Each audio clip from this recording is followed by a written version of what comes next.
Dr. NGR Educational and Research Institute, University, Madurai, Chennai. இப்போ வரைக்கும் நான் யோசிக்கிற விஷயம் ஒன்றுமே இல்லாதப்ப என் அம்மா என் கூட தான் இருந்தாங்க. இப்போ எந்த வித சுகத்தையும் அனுபவிக்காத ஒரு ஆள். கழிப்பறையை பொறுத்தவரைக்கும் அப்படியே தான் நடக்கலை. ஏன்னா அந்த ப்ரொடியூசர்கிட்ட நான் பேசும்போதே அதை பற்றி தான், கழிப்பறையை பற்றி தான் படமே. இன்னுமே சில கிராமங்கள்ல எல்லாம் டாய்லெட் இல்லாத இடங்கள்லாம் இருக்குது. தரமான படம், அதாவது கமர்ஷியல் மிக்சிங். அவன் உள்ளே வந்தால் அவனுக்கு என்டர்டெயின்மெண்ட்.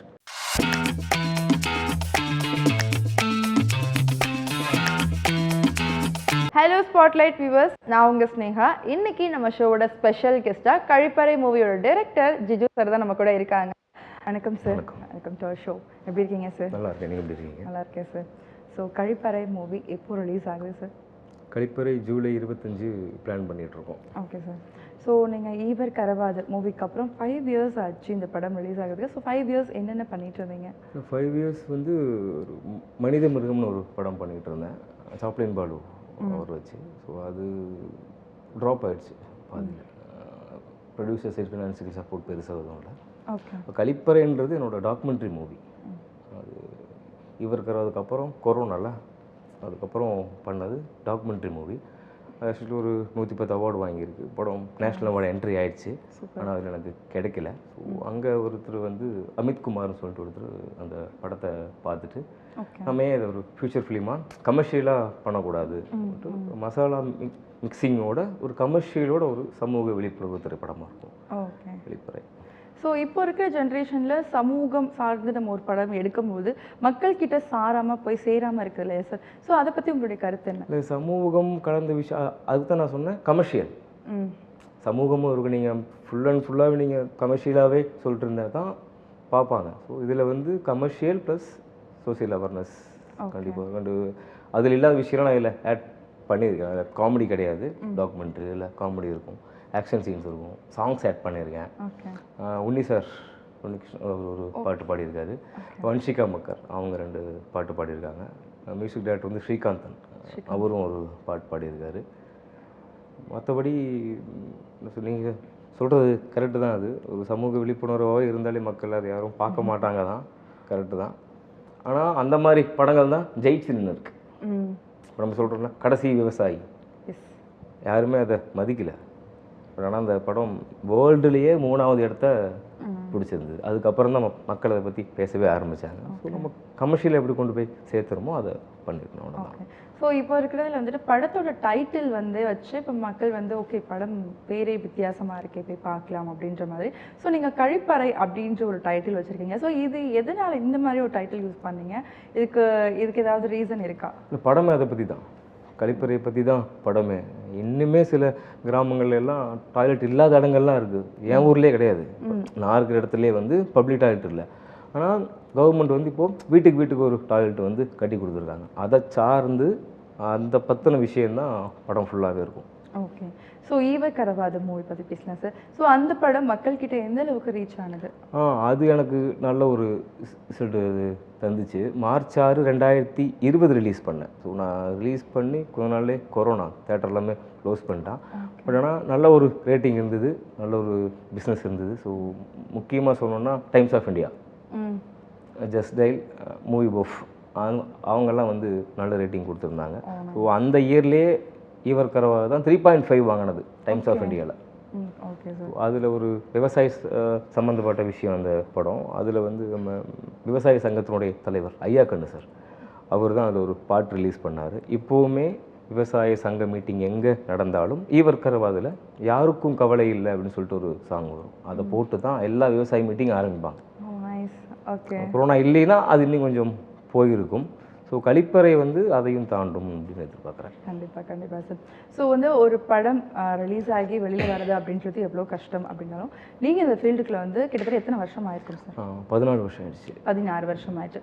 ஸோ இந்த 16 வருஷங்களில் நீங்கள் எவ்வளோ விஷயங்கள் பார்த்துருப்பீங்க, சந்தோஷப்பட்டிருப்பீங்க, அதை தாண்டி சங்கடமான விஷயங்களையும் நீங்கள் ஃபேஸ் பண்ணியிருப்பீங்க. ஸோ மறக்க முடியாத ஒரு சங்கடமான விஷயம் உங்கள் லைஃப்பில் ஏதாவது நடந்திருக்கா? நான் ஃபஸ்ட்டு அசிஸ்டன்ட் டைரக்டராக சத்யவேல் சார்ட்டு நின்று கிளாப் படிக்கும்போது, நீ எல்லாம் கிளாப் படிக்கிறதுக்கே லாக்கி இல்லை தள்ளுன்னு சொன்னாங்க. ஓகே. ஸோ அந்த விஷயம் எனக்கு இன்னுமே அப்படியே இருக்குது. சொன்னவங்க இன்னும் அதே இடத்துல நின்று சொல்லிட்டு தான் இருக்காங்க அடுத்தடுத்து வர்றவங்கள. அது எனக்கு ரொம்ப கஷ்டமான விஷயம். அது எந்த நிலைமைக்கு போனாலும் இல்லை எவ்வளோ கீழே வந்தாலும் அது எனக்கு ரொம்ப மறக்க முடியாத ஒரு விஷயம். ஓகே. கிளாப்புக்கே லாக்கி இல்லை அப்படி சொன்னாங்க. விஷயம் சொல்லுங்க. அது மைக்கில் சொன்னார். அவர் அத்தனை பேர் முன்னாடி மைக்கில் சொன்னார். அவரோட கிட்டத்தட்ட ஒரு 6 வருஷமாக நான் ட்ராவல் பண்ணதுக்கு அப்புறமும் அந்த வார்த்தையை அவர் சொன்னார். ஸோ இப்போது அவர் கழிப்பறை ஆடியோ லான்ஸுக்கு நான் இன்வைட் பண்ண அவரை அந்த மாதிரி பண்ணுறேன் அப்படின்னு. இப்போ என்ன ஒரு சாருன்னு தான் கூப்பிட்றாரு. Okay. Okay sir. Unni sir பாடியிருக்காரா? ஓகே ஓகே சூப்பர் சூப்பர் நல்லா பண்ணுங்க. என்னதான் அவர் சொன்னாலும் அந்த கிளாப் விஷயம் வந்து எனக்கு எப்போவுமே இப்போ நான் என் படம் ஸ்டார்ட் பண்ணும்போது அந்த கிளாப் அப்படிங்கும்போது நான் அடிக்க மாட்டேன். அது எனக்கு இன்னுமே அது ஞாபகம். இப்போ வரைக்கும் உங்க படங்கள் நான் பண்ணவே மாட்டேன். ஓகே. என் அசிஸ்டன்ட் சாரை விட்டு அடிச்சுட்டு போயிடுங்க, இல்லைன்னா வேற யார்ட்டாவது கொடுத்துருவேன். அவ்வளோ அந்த கிளாப் நான் ஒரு விஷயம் நம்ம வந்து சொல்கிறாங்க அப்படின்னா அதை நம்ம சாதிச்சு காட்டணும் அப்படின்னு தோணும். அதுலேருந்து அது அவங்க சொல்லிட்டாங்க அதை மாற்றி காட்டணும்னு தோணும். ஏன் நீங்கள் அவங்க சொன்னதை வச்சு நீங்கள் இன்னமும் அதை பண்ணாமல் இருக்கீங்க? இல்லை, எனக்கு அந்த ஞாபகம் அப்படியே இருக்குது. நீ கிளாப் அடிக்க லாக்கி இல்லைங்கும்போது அந்த ஞாபகங்கள் எனக்கு அப்படியே இருக்குது. அதனால என் அசிஸ்டண்ட் எல்லாரையுமே நான் கிளாப் அடிக்க சொல்லுவேன். ஓகே. அத்தனை பேரையுமே ஒவ்வொரு ஷாட்டுக்கும் ஒவ்வொருத்தரை தான் கிளாப் பண்ண சொல்லுவேன் நான். முக்கியமாக அசிஸ்டண்ட் டைரக்டராக நான் எப்படி இருந்தேன் அதை வந்து என் அசிஸ்டன்ட்ஸுக்கு நான் தர்றதில்லை. குத்துவிளக்கு ஏற்றினா கூட ஃபஸ்ட்டு படம் ஸ்டார்ட் பண்ணுறேன், குத்துவிளக்கு ஏற்றினா கூட ப்ரொடியூசரோ சீஃப் கெஸ்ட்டோ யாரையுமே நான் கூப்பிட மாட்டேன். என் அசிஸ்டண்ட் அவங்க தான் வந்து ஃபஸ்ட்டு குத்துவிளக்கு ஏற்றி வச்சதுக்கு அப்புறம் தான் ப்ரொடியூசராக இருக்கட்டும், அது யாராவனா இருக்கட்டும். ஆடியோ லான்ச்லேயே நான் அப்படி தான் பண்ணேன். ஃபஸ்ட்டு என்னோட அசிஸ்டன்ட்ஸ் எல்லாமே இன்ட்ரோ பண்ணிவிட்டு அவங்க இல்லாமல் நம்ம இல்லை நம்ம சும்மா சொல்லலாம் ஒரு டைரக்டர் அவ்வளோதான். ஸோ எனக்கு பின்னாடி இருக்கிறது அவங்கனால தான் நான் முன்னாடி வந்துட்டுருக்கேன். அதை நான் இருந்த மாதிரி அவங்க இருக்கக்கூடாது. அந்த மைண்ட் செட்டில் ரொம்ப கவனமாக இருக்கேன். ஸோ ஒவ்வொரு விஷயமும் தாண்டி அடுத்தடுத்து நம்ம நெக்ஸ்ட் லெவலுக்கு போயிட்டுருக்கோம். அது ஒரு டைரக்டர் அப்படின்னு நம்ம எடுத்துக்கிட்டோம் அப்படின்னா ஒரு ப்ரொடியூசர் கிடைக்கிறது எவ்வளோ கஷ்டமான விஷயம், அதுவும் அறிமுக டைரக்டருக்கு. அது ரொம்ப ரொம்ப கஷ்டமான விஷயம். நீங்கள் எங்கே போனாலும் ஐவர் கரவாதியாக இருக்கட்டும், நான் எங்கே போனாலும் என்ன பண்ணியிருக்கேன் இல்லை சார் நான் உங்கள்கிட்ட அசிஸ்டண்ட்டாக இருந்திருக்கேன். ஓகே, என்ன பண்ணியிருக்கேன், ஏதோ ஒன்று நமக்கு கொடுத்தா தான் நான் இது பண்ணியிருக்கேன்னு நான் காமிக்க முடியும். எங்கே போனாலும் என்ன பண்ணியிருக்கேன் அந்த மைண்ட் செட்லேயே உட்காந்துட்டு இருக்கும்போது தான் எனக்கு டீ கடையில் வச்சு தான் இந்த ஈவர் கரவாதனுடைய ப்ரொடியூசர் எனக்கு வந்து செட் ஆனார். எதிர்பார்க்கவே இல்லை. அவர் வந்து நான் ஃபோனில் பேசி செம்ம அப்செட்டாக இருக்கும்போது அவர் நீங்கள் டைரக்டரா? ஆமாம். எந்த ஊருன்னு கேட்டார். நான் உடுமலைப்பேட்டை. நான் கோயம்புத்தூர் அப்படின்னார். என் ஊர் பக்கம்தான். அப்போ அப்படி பேசி பழக்கமாகி நம்மளே ஏன் அதை பண்ணக்கூடாது அப்படின்ட்டு அவர் இது பண்ணது தான். ப்ரொடியூசர் ரொம்ப கஷ்டம்தாங்க. கிடைச்சாலுமே அதை இழுத்து கொண்டு போய் கடைசி வரைக்கும் நிறுத்தி என்ன சொல்ல நம்ம தலையாட்டி தான் ஆகணும், வேறு வழி இல்லைன்ற பட்சத்தில் ஆயிடுச்சு. நீங்கள் சின்ன படம் பண்ணாலும் எவ்வளோ பெரிய படம் பண்ணாலும் வழி இல்லை. சரி, ரைட், ஓகே, அவங்க இஷ்டத்துக்கு கொஞ்சம் வளைஞ்சு கொடுத்து ஆகணும், அப்போ தான் அம்பு போகும். வழி இல்லை, வேறு வளைஞ்சு கொடுத்து ஆகணும். நிறைய பேர் கஷ்டப்பட்டு தான் இருக்காங்க, ப்ரொடியூசர் கிடைக்கிறாங்க. சில பேர் நானே கிட்டத்தட்ட 3-4 படம் பூஜை போட்டே நின்றுருக்கேன். எனக்கு 3 படங்கள் நான் பூஜை போட்டே நிறுத்தியிருக்கேன். ஏன்னா அவங்க சப்போர்ட் சரியாக எனக்கு இல்லை. அதனால் அது விட்டுட்டேன். ஓகே. ஸோ ஒரு ப்ரொடியூசர் கிடைக்கிறது அவ்வளோ கஷ்டம் அப்படின்னு சொன்னீங்க. ஒரு படம் எடுக்கும்போது ப்ரொடியூசர் எடுக்கும்போது நீங்கள் ஒரு விஷயம் இதை நான் பண்ணணும்னு இருந்தேன், பட் ஆனால் சில பேர்னால அதை நான் மாற்ற வேண்டிய சூழ்நிலைகள்லாம் வந்திருக்கும் அப்படின்ற விஷயம் நடந்திருக்கா? கழிப்பறையை பொறுத்தவரைக்கும் அப்படி எதுவும் நடக்கலை. ஏன்னா அந்த ப்ரொடியூசர்கிட்ட நான் பேசும்போதே வன்ஷிகா மக்கர் அவர் தான் ப்ரொடியூசர். அமித்குமார், பிரீத்தி அமித்குமார் ஒருத்தங்க, அவங்க தான் ப்ரொடியூஸ் பண்ணாங்க வன்ஷிகா மக்கர் ஃபிலிம்ஸ். அவங்கள்ட்ட பேசும்போது நான் சொன்ன முதல் விஷயம், என்னோட விஷயத்தில் தலையிடக்கூடாது. ஓகே. சீன்ஸ் இப்படி வைங்க அப்படி வைங்கன்னு சொல்லக்கூடாது. நீங்களே சொல்லிட்டீங்க. ஓகே. என் டெக்னீஷியனை மாற்றக்கூடாது. ஏன்னா அவர் இன்னொரு படம் பண்ணிகிட்டு இருக்கார் ஆல்ரெடி. ஓகே. ஒரு டீம் வச்சு ஒரு படம் பண்ணிகிட்டு இருக்காரு. என் சைடு ஆள் இருக்காங்கன்னாங்க. என்னோடய டெக்னீஷியனை மாற்றக்கூடாது. அது மாற்றவும் மாட்டேன். ஸோ மியூசிக் டைரக்டராக இருக்கட்டும், என்னோடய எடிட்டராக இருக்கட்டும், என்னோடய கேமராமேனாக இருக்கட்டும், ஸோ அவங்கள வந்து எக்காரணத்தை கொண்டும் மாற்ற மாட்டேன். ஏன்னா நான் ஒன்றுமே இல்லாதப்போ என்ன சொல்கிறது, 10 ரூபா கொடுத்து கூட எனக்காக வேலை செஞ்சுருக்காங்க. அப்படிங்கும்போது அவங்கள வந்து மாற்ற மாட்டேன். சீன்ஸில் கை வைக்கக்கூடாது, ஸ்டோரியில் கை வைக்கக்கூடாது. டாக்குமெண்ட்ரியில் விட்ட நேஷ்னல் அவார்டு வந்து நான் ஃபியூச்சர் ஃபிலிமில் வாங்கிடுவேன். அதில் எந்த மாற்றமும் இல்லை. Okay sir. ஸோ உங்களோட லாங் டேர்ம் கோல் அப்படின்னா இந்த ஃபீல்டில் உங்களுக்கு என்னவா இருக்குது? ஒரே ஒரு படம் என்னுடைய ட்ரீம், கரு விளையாடல். அந்த படம் பண்ணுறதுக்காகத்தான் இந்த 15 வருஷமாக வெயிட் பண்ணிருக்கேன். அதுக்குண்டான வாய்ப்பு அமைஞ்சிருச்சு. இப்போது கழிப்பறை பண்ண ப்ரொடியூசர் அவங்களே வந்து பார்த்துட்டு ஓகே நம்ம அந்த படத்தை நம்ம பண்ணுவோம், கருவிளையாடல் நம்ம பண்ணுவோம் அப்படின்ட்டு இருக்காரு. அந்த ஒரு படம் எனக்கு சினிமாவில் போதுமானது. Okay sir. ஸோ இந்த கழிப்பறை மூவி இப்போ இருக்கிற ஜென்ரேஷனுக்கு ஏற்ற படமாக அமைஞ்சிருக்கா? கண்டிப்பாக இருக்குங்க. எல்லாமே நீங்கள் எதிர்பார்க்குற எல்லாமே உள்ளே இருக்கும். ஓகே. கமர்ஷியல் இருக்கும், காமெடி இருக்கும், சஸ்பென்ஸ் இருக்கும், த்ரில்லர் இருக்கும், எல்லாமே இருக்கும். ஒரு மசாலா மிக்சிங் எப்படி இருக்குமோ அப்படி. நான் அந்த டாய்லெட் பற்றியே நான் பேசியிருக்க மாட்டேன். என்டர்டெயின்மெண்ட் இருக்கும். இன்டர்வலுக்கு அப்புறம் தான் அவங்களுடைய விஷயங்கள் என்ன, அவங்க எதுக்காக கஷ்டப்படுறாங்க, டாய்லெட்டுக்காக எப்படி அவங்க கஷ்டப்படுறாங்க, எப்படி கடைசியில் கட்டினாங்க அப்படிங்கிறது தான் கான்செப்ட். Okay sir. ஸோ நீங்கள் வந்து ஒரு சம்பவம் பற்றி சொன்னீங்க. அதை தாண்டி இத்தனை வருஷம் நீங்கள் இதையும் மீறி நான் போராடுவேன் அப்படின்னு ஏதோ ஒரு விஷயத்தினால நீங்கள் போராடிட்டே இருந்திருக்கீங்க. ஸோ என்னால் முடியும் அப்படின்னு நினச்சதுக்கு ஒரு ரீசன் இருந்திருக்கும்ல சார் மனசுக்குள்ளே? செல்ஃப் கான்ஃபிடென்ட்டை தாண்டி என்னால் முடியும் அப்படின்னு சொல்ல சப்போர்ட்டிவ் பர்சன் யாராவது இருந்தாங்களா, இல்லை உங்களோட தன்னம்பிக்கையா என்னவா இருந்தது? ஏன் அம்மா தான். அம்மா என்ன சொல்லிட்டு இருந்தாங்க அவங்கக்கிட்ட? நான் சினிமா அப்படின்னு உள்ள காலை வைக்கும் போது போகணும். ஆக்சுவலாக நான் வந்து ஒரு கொரியோகிராஃபர், கிளாசிக்கல் டான்ஸர். நான் ஸோ எனக்கு ஆசை வந்து கிளாசிக்கல் டான்ஸர் ஆகணும்னு தான் ஆசை. கிளாசிக் டான்ஸர் தான் நான் ஆக்சுவலாக. லிரிக் ரைட்டர், கிளாசிக்கல் டான்ஸர் ஆகணும், அது என்னோட எய்ம். ஏன்னா என் அம்மா கிளாசிக்கல் கிளாஸ் வச்சு நடத்திட்டு இருந்தாங்க. ஸோ எனக்கு அதோட ரொம்ப இன்ட்ரெஸ்ட். அதுக்கு தான் நான் உள்ளே வந்தேன். அப்புறம் குருதி புனல் கமல் சாரோட ஒரு படம் பார்த்தேன். அந்த படம் பார்த்துட்டு இந்த படம் மாதிரி ஒரு படம் எடுத்து தான் சாகணும், ஓகே அப்படி முடிவு பண்ணிட்டு சினிமாவுக்கு வரணும். அப்படிங்கிற கட்டத்தில் தான், அப்பா கிடையாது, அம்மா மட்டும்தான். மற்றபடி ஃபேமிலியில் யாருமே எந்த சப்போர்ட்டும் கிடையாது. போகாது, எஸ்பெஷலி எல்லா மாதிரி சொல்கிறது தான், போகாது, அங்கே போகாது, அப்படித்தான் இப்போ தெருவில் உட்காருவேன், அங்கே தான் உட்காருவேன். கரெக்டு தான், அங்கே தான் உட்காந்துருந்தேன். அப்பா அம்மா வந்து ரொம்ப சப்போர்ட்டாக தான் இருந்தாங்க. ஸோ வந்து என்ன சொன்னாங்க, எதை பற்றி நீ கவலைப்படாத, நீ போ, என்ன தோணுதோ நீ செய், அதையும் தாண்டி இருந்தாங்க. ஸோ நம்ம எல்லாமே ரெடி பண்ணிவிட்டு அடுத்த கட்டம் கால் எடுத்து வச்சுட்டு திரும்பி பார்க்கும்போது எங்கள் மேலே. ஸோ அது எனக்கு ரொம்பவே கஷ்டமான விஷயம். இப்போ வரைக்குமே நான் அதை யோசிச்சே தான் இருப்பேன். என்ன சொல்கிறது, அம்மாவோட வேறு சப்போர்ட் வேறு யாரும் கிடையாதுல்ல. அது ரொம்ப சிரமமான விஷயம். நிறைய பேர்ட்ட நான் சொல்லியிருப்பேன் என் அசிஸ்டன்ட்ஸ்க்கு எல்லாமே. அவன் இருக்கும்போது தொலைச்சிட்டு இல்லாதப்போ தேடுற ஒரே ஆள் அம்மா மட்டும்தான். அது ரொம்ப கஷ்டம். என்ன சொல்கிறது, நமக்கு ஏதோ ஒரு பிரச்சனை, நம்ம ஏதோ கொஞ்சம் கஷ்டமாக இருக்கும், ஃபீல் பண்ணுறோம் அப்படிங்கும்போது எங்கே போய் நின்னாலும் அது அந்த ஒரு அம்மா கொடுக்குற ஃபீல் அது கிடைக்காது. இப்போ ஒன்று படம் நிறைய எனக்கு ட்ராப் ஆகிருக்கு. ட்ராப் ஆகும்போது கூட நான் அம்மா அப்படிங்கும்போது அது என்ன சொல்கிறது, அது சொல்ல முடியாதுங்க. அது இல்லாதவங்களுக்கு தான் அது தெரியும்.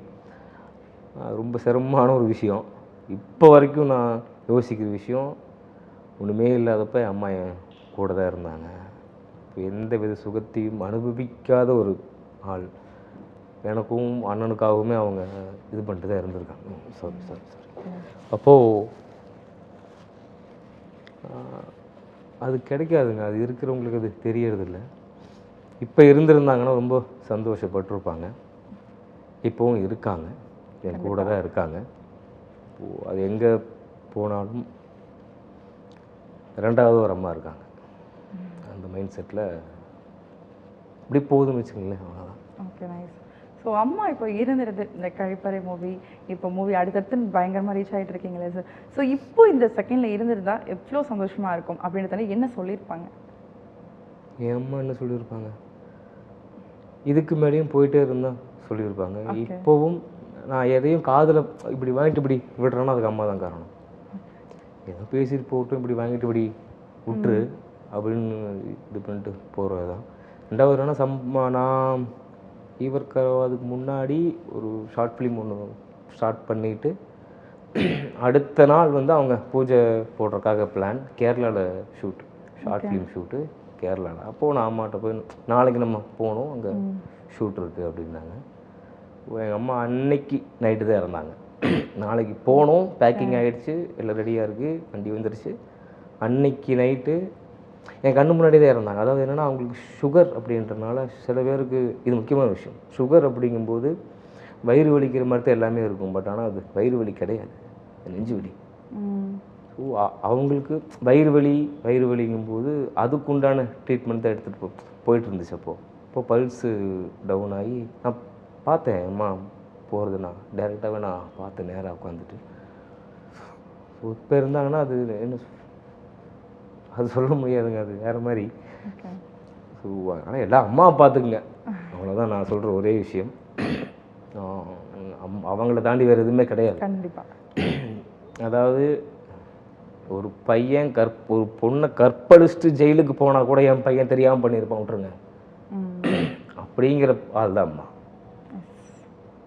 எந்த இடத்துலையும் என்ன பண்ணாலும் விட்டு கொடுக்காத ஆள் தான். அவன் எவ்வளோ பெரிய தப்பு பண்ணியிருந்தாலும் அவனுக்காக நிற்கிறது அம்மா மட்டும்தான், வேறு யாருமே கிடையாது. எனக்கு இப்படி கூட ஒரு ஆள் இருக்கிறனால அப்படி போயிட்டுருக்கேன்.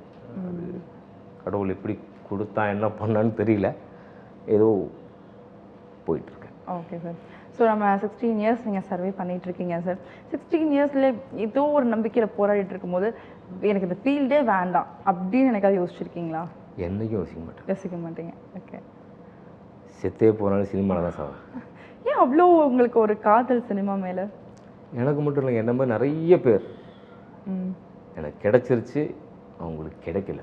ஓகே, அவ்வளோதான் வித்தியாசம். நிறைய பேர் சினிமாவுக்காக இன்னும் ஏதோ ஒன்று பண்ணிட மாட்டோமா, ஜெயிச்சிட மாட்டோமா, ஒரு படமாவது டைரக்ட் பண்ணிட மாட்டோமா, ஒரு சீனாவது நம்ம வந்துட மாட்டோமா, ஒரு பாட்டாவது நம்ம பாடிட மாட்டோமா அப்படின்னு நிறைய பேர் தேடுறவங்க ரொம்ப ரொம்ப ரொம்ப அதிகம். அவங்களுக்கான வாய்ப்புகள் சரியாக அமையல, அவ்வளோதான். மற்றபடி திறமை இல்லாதவங்கெல்லாம் எல்லாருக்குள்ளேயும் ஒரு திறமை இருக்கும். அவங்களுக்குண்டான ஒரு பிளாட்ஃபார்ம் கிடச்சிதுன்னா அது வேறு மாதிரி ஆகிடும். ஸோ இப்போது நிறைய டைரக்டர்ஸ் உள்ள வராங்க சார், நிறைய படங்களும் பண்ணிகிட்ருக்காங்கன்னு சொன்னோம். ஸோ இந்த படங்களில் நிறைய டைரக்டர்ஸ் பண்ணுற சில தப்புகள் அப்படின்னு உங்களுக்கு ஏதாவது உணர்ந்துருக்கும்ல படம் பார்க்கும்போது? டைரக்டர்ஸ்லாம் என்ன சில தப்புகள் பண்ணுறாங்களே அப்படின்னு என்ன தப்பு பண்ணுறாங்கன்னு நீங்கள் ஃபீல் பண்ணுறீங்க? இல்லை, எல்லா படத்துலேயுமே தப்பு இல்லாத படமே கிடையாதுல்ல. எல்லா படத்துலேயுமே ஏதோ ஒரு சின்ன தவறு கண்டிப்பாக இருக்க தான் அது செய்யும். அது அவங்கவுங்களுடைய மைண்ட் செட் இல்லையா. கழிப்பறையிலேயே தவறுகள் இருக்குது, அதனால் அதை இப்போ சரி பண்ணுறதுக்காக ஒரு சின்ன ஒரு ரீஷூட் நான் பிளான் பண்ணியிருக்கேன். தவறு பண்ணாத டேரக்டர் இல்லை, அது எவ்வளோ பெரிய டேரக்டராக வேணா இருக்கட்டும், ஒரு படத்தில் ஒவ்வொரு சீனாவது கண்டிப்பாக தவறுகள் இருக்கும், கண்டினியூட்டி மிஸ் ஆகிறது தான். ரெண்டாவதுனா தேவையில்லாத செலவுகள். ஓகே, அதுதான் தப்பு. ஏன்னா ஒரு பாட்டுக்கெல்லாம் அங்கே கிட்டத்தட்ட 10 கோடி செலவு பண்ணுற ஆள்லாம் இருக்காங்க. அந்த 10 கோடியை எத்தனையோ டேரக்டர்ஸ் கதை வச்சுக்கிட்டு சுற்றிட்டு இருக்காங்க. அந்த 10 கோடி வச்சு நீங்கள் 10 டேரக்டர் உருவாக்கலாம். ஓகே, அது என்னுடைய கருத்து, அவ்வளோதான். ஓகே. ஸோ நிறைய இளைஞர்கள் யங்ஸ்டர்ஸ் வந்து டைரக்டர் ஆகணும் அப்படின்னு சொல்லி ட்ரை பண்ணிகிட்டே இருக்காங்கல்ல. ஸோ அவங்களுக்கு வந்து நீங்கள் கொடுக்கக்கூடிய ஒரு அட்வைஸ் இல்லை ஒரு டிப்ஸ் அப்படின்னா நீங்கள் என்ன சொல்லுவீங்க? அட்வைஸுன்றது ஒரே அட்வைஸ் தான், எவன் அட்வைஸும் கேட்காதீங்க. ஓகே, என்ன தோணுதோ செஞ்சுட்டு போயிட்டே இருக்கு. ஓகே, அவ்வளோதான். டிப் அப்படிங்கிறது முடிஞ்ச அளவுக்கு நம்ம பேக் வாங்காமல் போயிட்டே இருக்கணும். ஏன்னா ஒரு 4-5 இடத்துக்கு போவாங்க, அதுக்கப்புறம் நமக்கே அது கிடைக்கல போல, வேண்டாம். நானே ஆடிஷன் பெருசாக ஒன்றும் வைக்க மாட்டேன். ஏன்னா அப்படியே வச்சாலும் சூஸ் பண்ணி தான் எடுப்பேன். ஆடிஷன் ஒன்று பிளான் பண்ணியாச்சுன்னா ஒவ்வொருத்தர் ஒவ்வொரு மைண்ட் செட்டோடு வருவாங்க. அது இல்லை அப்படிங்கும்போது நம்ம சரியாக நடிக்கலையோ, நம்ம சரியாக பண்ணலையோன்னு அவங்களே கொஞ்சம் இறங்கிடுவாங்க. அதனால் நான் சூஸ் பண்ணி எடுத்து தான் வர சொல்லுவேன். அதனால் முடிஞ்ச வரைக்கும் ஓடிக்கிட்டே இருங்க, உட்கார்றதுக்கு ஒரு சேர் கண்டிப்பாக இருக்கும். Okay sir. ஸோ இதை தாண்டி மக்கள் ரசிக்கக்கூடிய படங்கள் அப்படின்னா என்னவா இருக்கும்? இப்போ இருக்கிற ஜென்ரேஷனில் ஸ்க்ரீனில் மக்கள் அதிகமாக இந்த மாதிரி படங்கள் பார்க்குறாங்களே நீங்கள் ஃபீல் பண்ணியிருப்பீங்க இல்லையா? ரீசெண்டாக நீங்கள் கூட படங்கள் பார்த்து ரசிச்சிருக்கலாம். இப்போ இருக்கிற மக்கள் என்ன மாதிரியான படங்களை விரும்புகிறாங்க? இல்லைங்க, மக்கள் தரமான படம், அதாவது கமர்ஷியல் மிக்சிங். அவங்க உள்ளே வந்தால் அவனுக்கு என்டர்டெயின்மெண்ட். நான் 1000 ரூபா கொடுத்துட்டு உள்ளே ஏன் ஒன்றுமே இல்லாமல் போகணும்? அவங்க உள்ளே வந்து உட்கார்ந்தாங்கன்னா அவங்களுக்கு ஒரு என்டர்டெயின்மெண்ட்டாக இருக்கணும். ஸோ எல்லாமே இருக்கணும். டோட்டல்னு சொல்கிறது கல்யாண வீட்டு சாப்பாடு மாதிரி, உப்புலேருந்து தயிர் வரைக்கும் இருந்தால் தான் ஃபுல்ஃபில். ஸோ அந்த மாதிரி எல்லாமே இருக்கும்னு நினைக்கிறாங்க. ஸோ கழிப்பறையில் அவங்க எதிர்பார்க்குற எல்லாமே இருக்கும். அடுத்து வம்சி சார் முக்கியமாக அது சொல்லணும். வம்சி கிருஷ்ணா வச்சு அடுத்த படம் ஒரு பிளான் பண்ணிகிட்ருக்கேன். ரொம்ப நாள் கழித்து எனக்கு சினிமாவில் ஒரு நடிகர் அவ்வளோ பெரிய ஆள் வந்து எனக்கு மிகப்பெரிய சப்போர்ட் பண்ணுறாரு. எனக்காக அவர் ப்ரொடியூசர்கிட்ட பேசிகிட்டு இருக்காரு, ஹாட் ஸ்டார் அங்கே இங்கேன்னு எனக்கு பேசிட்டு அவர் சொல்லுவார், பேசிட்டு இருந்துச்சு நீங்கள் இதை பார்த்துட்டு வந்துடுங்க, பண்ணிட்டேன் பார்த்துட்டு வந்துடுங்க. கிட்டத்தட்ட ஒரு 2 வருஷம் அவர்கிட்ட நான் டச்சிலேயே தான் இருந்தேன். அவர் இப்படி பண்ணுறதுன்றது மிகப்பெரிய விஷயம். அவர் முன்னாடி நல்ல ஒரு ஆளே கிடையாது. இப்போ அவர் வந்து எனக்காக இப்போ வரைக்கும் இறங்கி ஃப்ரீயாக இருக்கீங்களா பேசலாமா, நான் வரலேன் பார்த்துருக்கேன், ஹாட் ஸ்டார் ஓகே பண்ணிட்டேன் பேசிவிடுங்க, முந்தானத்தை அட்வான்ஸ் போட்டு விட்டாரு, நீங்கள் ஸ்கிரிப்டை ஸ்டார்ட் பண்ணிவிடுங்க, நம்ம சேர்ந்து பண்ணலாம், அந்த ஸ்கிரிப்ட் நல்லா இருக்குது. ஸோ வம்சி சார் எனக்கு இப்போது ரொம்ப மிகப்பெரிய ஒரு பலமாக இருக்கார். அதுக்கப்புறம் என்ன சொல்கிறேன், அவர் அதனால தான் அப்படி இருக்கார் அவர். Okay great, nice. Okay sir. So இதுக்கப்புறம் நீங்கள் வந்து மக்கள் விரும்புகிறத தாண்டி உங்களுக்கு எனக்கு வந்து இந்த மாதிரி கேட்டகரிஸ் படம் ரொம்ப பிடிக்கும் அப்படின்னு இப்போ ரீசெண்டாக நீங்கள் பார்த்து வியந்த படம் இது? க்ரைம் சப்ஜெக்ட் நான் ரொம்ப விரும்புவேங்க. Crime subject, okay. எனக்கு க்ரைம் ரொம்ப பிடிக்கும். ஸோ க்ரைம் படங்கள் தான் என்னோடய அடுத்தடுத்து எல்லாமே க்ரைம் தான். ரீசெண்டாக பார்த்து தமிழில் க்ரைம் பெருசாக எதுவும் வரல. ரேக சித்திரம் மலையாள படம், okay. Officer on duty, crime சப்ஜெக்ட்னா அதுதான். அந்த மாதிரி ரொம்ப நல்லாவே இருந்துச்சு படம். க்ரைம் த்ரில்லராக எப்படி ஒரு க்ரைம் எப்படி இருக்கணுமோ அப்படி இருக்கும். தமிழில் பெருசாக இந்த இப்போ ரீசெண்டாக எந்த படம் நான் பார்க்கல. க்ரைம் சப்ஜெக்ட் எதுவும் வரல, அதனால் நான் பார்க்கல. க்ரைம் தான் இன்ட்ரெஸ்ட். மற்றபடி ஏன்னா தமிழ் மக்களுக்கு க்ரைம் பிடிக்கும், அதை எடுத்து கொடுக்கறதுக்கு சரியான ஆள் கிடையாது. அப்படியே இருந்தாலும் வருஷத்துக்கு ஒரு படம் தான் வரும் க்ரைம், அவ்வளோதான். ஓகே. எனக்கு க்ரைமில் ரொம்ப இன்ட்ரெஸ்ட். ஸோ இந்த சினிமா இண்டஸ்ட்ரி, இந்த சினிமா உலகம் அப்படின்னு ஆண்கள் பெண்கள் உள்ளே வந்தாலே நம்ம வீட்டில் வந்து ஒரு ஒரு எப்படி சொல்கிறது, வேண்டாம் அப்படின்ற ஒரு வார்த்தையை சொல்லுவாங்க. ஸோ பெண்களுக்கு வேண்டான்னு சொல்கிறதுக்கு ஒரு ரீசன் இருந்தாலும் ஆண்களை எதுக்காக வேண்டான்னு சொல்கிறாங்க? அப்படி நீங்கள் என்னென்ன விஷயங்களை ஃபேஸ் பண்ணியிருக்கீங்க? ஆண்களை ஏன் சினிமா விட்டு வேலைக்கு போன்றாங்கன்னா சம்பாதிக்கணும்னு அர்த்தம். சினிமாவுக்கு போகிறோம் எல்லாராலையுமே ஜெயிச்சிட முடியாது இல்லையா, எல்லாராலையும் தோற்றுறவும் முடியாது. முயற்சி பண்ணி ஓடிக்கிட்டே தான் இருக்கணும், வேறு வழியில். பெண்கள் உள்ளே வர்றாங்கன்னா அவங்களுக்கு கொஞ்சமாவது பின்னாடி ஒருத்தராவது இருப்பாங்க பேக் சப்போர்ட் கண்டிப்பாக. ஸோ ஆண்கள் முக்கியமாக கல்யாணம் ஆனவங்க உள்ளே வந்து உட்காடுறான் அப்படின்னா அவன் வீட்டில் என்னென்ன அசிங்கங்களை தாங்க வேண்டியிருக்குன்னு அந்த சூழ்நிலை இருந்து பார்த்தா தான் அது தெரியும். ஒரு குழந்தை இருக்குது, கமிட்மெண்ட் எல்லாம் இருக்கும்போது நம்ம அந்த இடத்துல சரியாக சாப்பிட முடியாமல், சரியாக தூங்க முடியாமல், சரியாக உட்கார முடியாமல், என்ன உங்கள் வீட்டுக்கார எப்போ பாரு சினிமான்னு என்னத்தை பண்ண போகிறார், என்னத்தை செய்ய போகிறார். அப்படி இருக்கிறனாலேயே சில பேர் ஃபேமிலி ரைட் போனால் போகுது, ஃபேமிலி தான் முக்கியம் அப்படின்ட்டு விட்டுட்டு போனவங்களாம் நிறைய பேர் இருக்காங்க. நான் என்ன நடந்தால் விட்டுட்டு போகிற மாதிரி ஐடியா இல்லை. இல்லை எவ்வளோ அசிங்கப்பட்டாலும் எல்லாம் பட்டாச்சு. அது நானும் இல்லை, சினிமாவில் வர எல்லாருக்குமே அது கண்டிப்பாக இருக்கும், இல்லாமலாம் இருக்காது. அசிங்கப்படாமல் யாரும் ஜெயிக்க முடியாது இல்லையா. அப்போது அது இருக்குதாங்க செய்யும். அதனால் சில பேர் வந்து ஃபேமிலி முக்கியம், பார்த்துக்கணும், வருமானம், அந்த மைண்ட் செட்டில் ஒதுங்கிடுறாங்க. ஒதுங்காதவங்க அப்படி போயிட்டுருக்காங்க.